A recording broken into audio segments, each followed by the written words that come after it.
Ethan had always believed his relationship with Ava was solid, the kind built on trust, comfort, and 3 steady years together. But everything started shifting the moment Ava's nights out became more frequent, louder, and stranger. She'd come home smelling like vodka and perfume that wasn't hers, laughing off Ethan's concerns as if he were imagining things. Then came the outfits, suddenly tighter, shorter, bolder, paired with videos of her grinding on strangers at clubs while calling it just dancing. Every time Ethan tried to talk about boundaries, she flipped it into an accusation, insisting he was controlling her. The more he pulled back to understand what was happening, the more Ava pushed the limits as if daring him to react.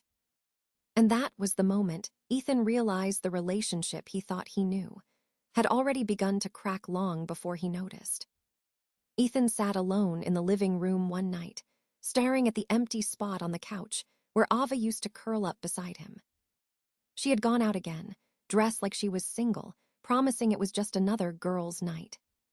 The silence in the apartment felt heavier than usual, the kind that presses against your chest and forces you to confront the truth you've been avoiding. Ethan wasn't jealous. He wasn't insecure. He was tired of being made to feel like the bad guy for wanting basic respect. As he scrolled through his phone, an idea flashed through his mind, half out of frustration and half out of resignation. He downloaded Hinge. Not because he wanted to cheat, not because he wanted attention, but because he wanted to send a message. A message Ava had refused to hear every time he tried to talk. If she wanted to act single, then maybe she needed to understand how it felt to see someone you care about blur the lines you thought were clear. He chose a picture they had taken together at a music festival months ago, one where the sun hit his face perfectly and Ava had her arm around him. Then, with a quiet exhale, he cropped her out. He didn't smile while doing it. He didn't feel triumphant. He just felt numb, like he was watching himself do something he never imagined he would. He wrote a simple bio, nothing flirty, nothing suggestive, and set the profile live. For a moment, nothing happened. Then notifications began to appear. Likes, matches, messages. He ignored all of them. The point wasn't to engage. The point was the principle. What Ethan didn't know was that Ava's friend Kayla happened to be scrolling Hinge at that exact moment. Kayla recognized him instantly. Within minutes, Ava's phone lit up at the club. A screenshot of Ethan's profile filled her screen, along with a message from Kayla that simply said, what is this?" Ava stormed outside, calling Ethan with a fury that nearly shook his phone off the table. When he answered, her voice came through sharp and venomous, accusing him of betrayal, manipulation, and emotional warfare. Ethan tried to explain, tried to tell her he never talked to anyone, never met anyone, never crossed a line the way she had. But she didn't care. To Ava, his harmless profile was worse than her weeks of club grinding. It was worse than the videos she brushed off. Worse than the lies about where she spent her nights. She said he had humiliated her. She said he had broken her trust. She said she couldn't believe he would stoop that low. And Ethan, for the first time, felt something inside him shift. Not guilt. Not anger. Just clarity. The kind that arrives when someone shows you exactly who they are, and you finally stop making excuses for them. As Ava raged through the phone, Ethan sat quietly, letting her words wash over him. For the first time in months, he didn't argue. He didn't defend himself. He didn't try to fix it. He simply listened, realizing that a single cropped picture had exposed more truth about their relationship than any conversation ever had. Ava didn't calm down after that phone call. She escalated. The moment she got back to the apartment, she burst through the door with a mix of outrage and theatrical heartbreak, packing the living room like she was delivering a monologue to an invisible audience. She accused Ethan of humiliating her publicly, of weaponizing a dating app, of trying to make her look like the villain. Ethan stayed quiet, Not because he agreed, but because nothing he said would matter. Ava had already decided on her narrative, and there was no room in it for facts. The next morning, while Ethan made coffee, he heard her tapping angrily on her phone at the kitchen counter. He didn't look up until she said, loud enough for him to hear, "There. If you can have a profile, so can I." He glanced over and saw her smiling triumphantly at her screen. Ava had created her own Hinge profile. Not subtle, not quiet, not cropped photos. Full glam pictures. Flirty prompts. Captions like, "Looking for someone who actually appreciates me." She wanted him to react. She wanted him to explode with jealousy so she could point at him and say, "See, you are controlling." But Ethan didn't give her that. He simply nodded and finished his coffee. That irritated her even more. Within hours, Ava's friends formed an unofficial defense squad, blowing up Ethan's phone with messages calling him toxic, manipulative, and immature. Half of them didn't even know the full story, but they loved drama too much to wait for details. By evening, Ava was demanding he delete his profile publicly. Yes, publicly, because she wanted to show her friends she had handled the situation. Ethan deleted it. Not because she asked, but because he didn't care about the app in the first place. But the damage was done. Ava had tasted the thrill of retaliation, and she wasn't done playing the game. A day later, while Ethan was at work, his coworker Jenna approached him at the break room with an awkward smile and said, "Hey, so I think we matched." Ethan froze. He hadn't been using the app since deleting it, but before that, apparently his profile had gone far enough through the algorithm to reach people connected to Ava. Jenna wasn't just a coworker. She worked in the same department as Ava. Within hours, the office was buzzing. People whispered in the hallways, exchanged glances, and passed along fragments of the story with each retelling becoming more exaggerated. By the afternoon, someone had tipped off Ava. She texted Ethan in all caps, demanding explanations, screenshots, justifications for something he hadn't even done intentionally. Ethan tried to clarify, but Ava wasn't listening. She insisted he had crossed a professional boundary, blaming him for gossip she had indirectly caused by turning their relationship into a spectacle. That night, Ava unleashed another round of accusations, each more dramatic than the last. She claimed he embarrassed her at her workplace. She claimed he was sabotaging her career. She claimed he was doing all of this to win. But as Ethan listened, he realized something important. This wasn't a fight anymore. This was a competition Ava had invented, a battle she needed to fuel her ego, a battlefield where logic didn't matter and consequences didn't exist. And the more she tried to drag him into it, the more Ethan felt himself stepping back, watching her from a distance he didn't know he needed until that very moment. What Ava saw as a game, Ethan now saw as the beginning of the end.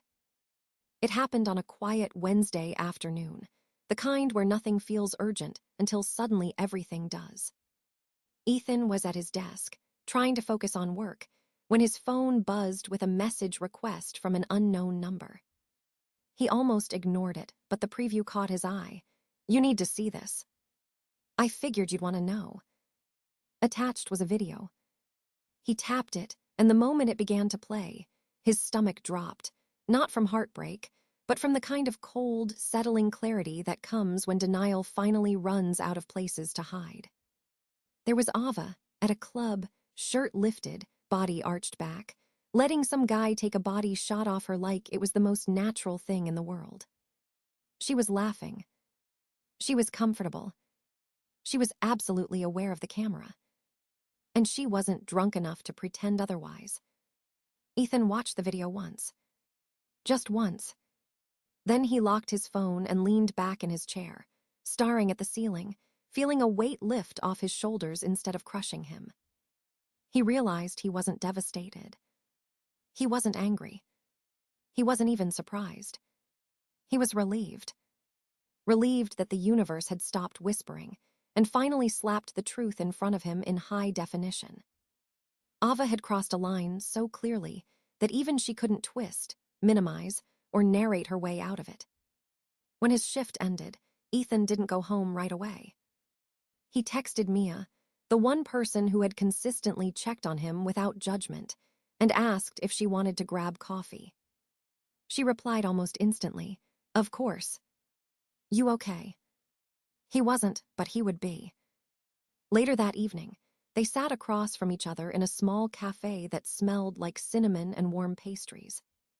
Mia listened as he told her everything, every fight, every gaslight, every moment he blamed himself for the cracks Ava had created.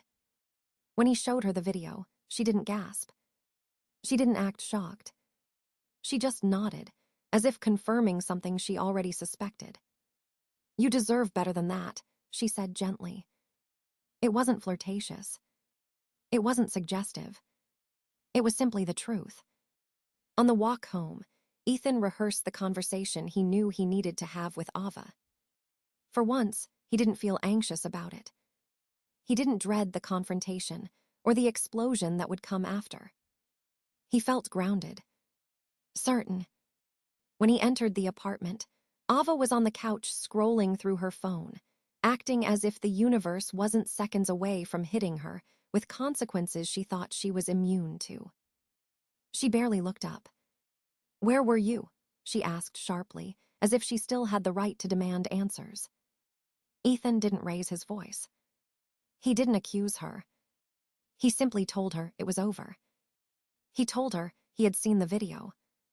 He told her he couldn't stay with someone who treated their relationship like a prop in her personal drama. Ava's expression shifted through shock, indignation, and finally panic. She swore it didn't mean anything. She blamed alcohol, blamed the music, blamed the guy, blamed the sender, blamed anything but herself. Ethan didn't respond to any of those excuses. He just repeated the only thing that mattered. She had 30 days to move out. Ava screamed, cried, pleaded, accused, but none of it landed. For the first time in a long time, Ethan felt calm. Not because he stopped caring, but because he finally understood something he wished he had learned sooner. Love should never require you to abandon your own dignity to keep someone else comfortable. Ava didn't react to the breakup with quiet acceptance or even wounded silence. She reacted the only way she knew how, with chaos. The moment Ethan told her she had 30 days to move out, she acted as if the deadline were an insult to humanity, packing back and forth while throwing accusations like darts at a board she couldn't hit. She said he was abandoning her. She said he was overreacting. She even said he was being dramatic, which would have been funny if the situation weren't so exhausting.